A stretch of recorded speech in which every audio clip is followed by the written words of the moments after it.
dealt with in this science class. Now, before we begin with any more science, what we first need to consider is in the beginning. This is a science class at a Christian university, and we often get asked things like, what about Genesis? So I'm going to base a lot of the things I'm going to talk about here on a book called Genesis, Basic Principles by James Boyce. And he has certain points that he likes to make. First, this is the first great matter in the Bible. The one related most to our origins is God. He has no beginnings at all. He's the first subject mentioned. In the beginning, God created the heavens and the earth. Genesis really tells us about the origins of man, that God created us. And without his divine revelation, we would be led to think that maybe we spontaneously came into being. Genesis gives us the origins of the human family.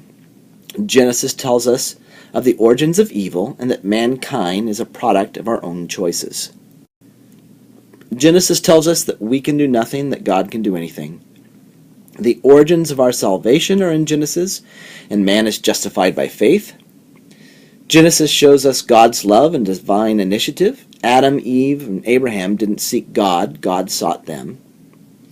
Genesis tells us of God's divine judgment and how he dealt with the fallen Adam and Eve.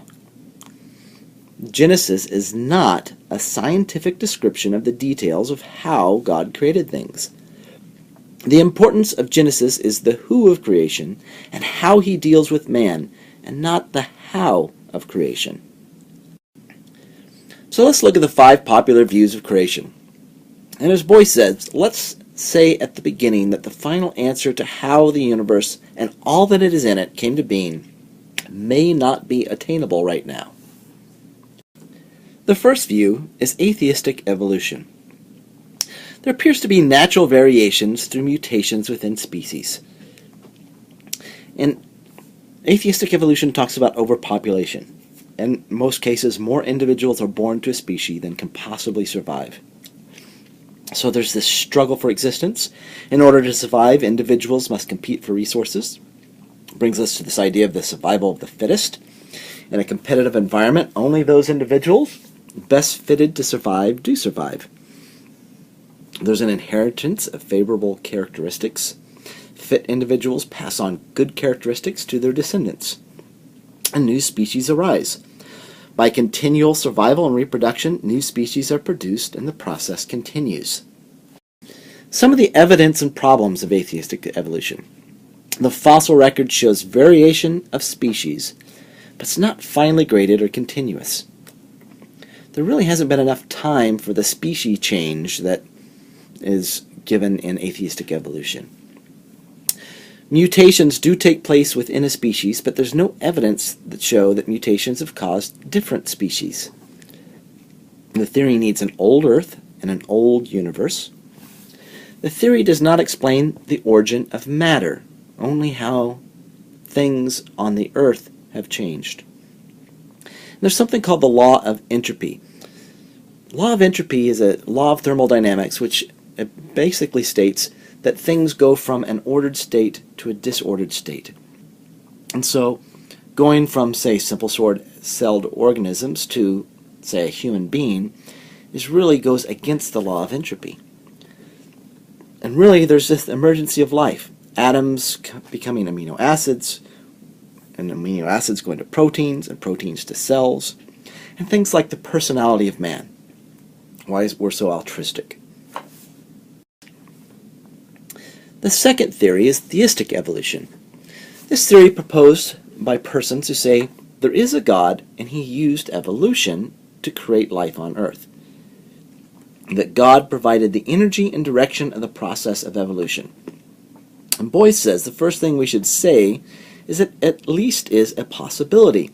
God could use any method and means he wills to use. There's some biblical possibilities to theistic evolution. The word let in Hebrew, heya, allows for the development of existing material. The word create, bara, in Hebrew, is to create out of nothing existing. So evolution was God-directed. At specific times, God intervened and gave direction to the development of the universe. Well, this has some problems too. Generally, evolution does not include continuous direction or intervention. The fossil record is incomplete and inconclusive. And to get from things like humanoids to Adam is a problem, and the theory needs an old Earth and an old universe. The next is called the gap theory. This theory states that there exists a very large period of time, measured in billions of years, between Genesis 1:1 and Genesis 1:2. Genesis 1:1 tells us that God created out of nothing matter which evolved into the universe.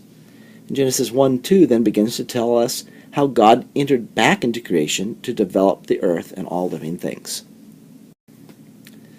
The problem with this is the theory interprets the 6 days of Genesis to be long geological periods. And say in Exodus 20:11, for in 6 days God, Bara, created the heavens and the earth. There's the problem of death before God's judgment. There's a record of death in the fossils, and so the theory needs an old earth and an old universe. The next is 6-day creationism. It views Genesis as 6 literal days and points to a young earth, say 6 to 14,000 years old. I believe that all fossil records were created by the flood. There's a lot of strong proponents for this theory. There's a Creation Research Institute in San Diego, California, based at Christian Heritage College, and it's led by Dr. Duane Gish, who's a Christian biologist. And there was a very interesting debate between Dr. Gish and Dr. Hugh Ross, who's a Christian physicist and astronomer, and doesn't follow a 6-day creationism theory. It used to be found on Jane Dobson's webpage. I'm not sure if it can be found there still, but do a little search on the internet and you'll probably be able to find it. So the problems with 6-day creationism are the 6-day creation of Adam. The fall of man and death and the flood have to be literally interpreted. And quite frankly, the facts of the sciences of geology are very difficult to harmonize with the flood. And the entire theory hinges on the Hebrew word yom, or day. Creationists might say that it can only mean a 24-hour period.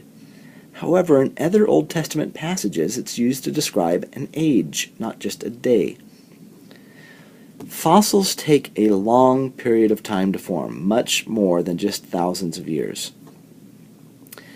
And looking at the age of the Earth and other objects in our solar system, as dated by rocks and uranium radioactive dating, is much older than the 6 to 14,000 years in the 6-day creationism.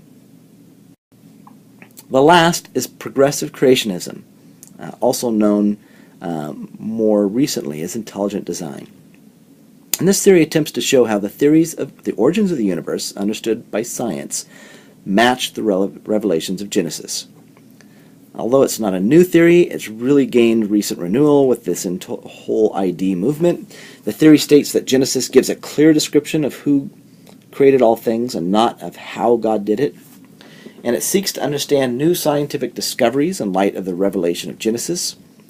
Considers 6 days of Genesis as very long geological periods. Some problems with that is new scientific discoveries are not easily matched with the Genesis account of creation. The fossil record and the order in which plants, fish, and land animals appeared in Genesis do not match the geologic record. The Genesis day and the introduction of death at the fall are difficult to match with scientific records. So I'm not going to tell you which of these 5 I prescribe to. At the end of the class, given time, I'll give you a detailed position of my view. But what I want us to do is first examine the scientific information that science has learned about the universe. And it's important to remember this. Your view of the details of creation don't determine your salvation. There are many strong Christians who believe in literal 6-day creation. There's a lot of strong Christians who believe in creation took billions of years and have a very old earth. The scriptures really say, believe in the Lord Jesus Christ and you shall be saved. It does not say in any place that we have to have a certain theory of creation.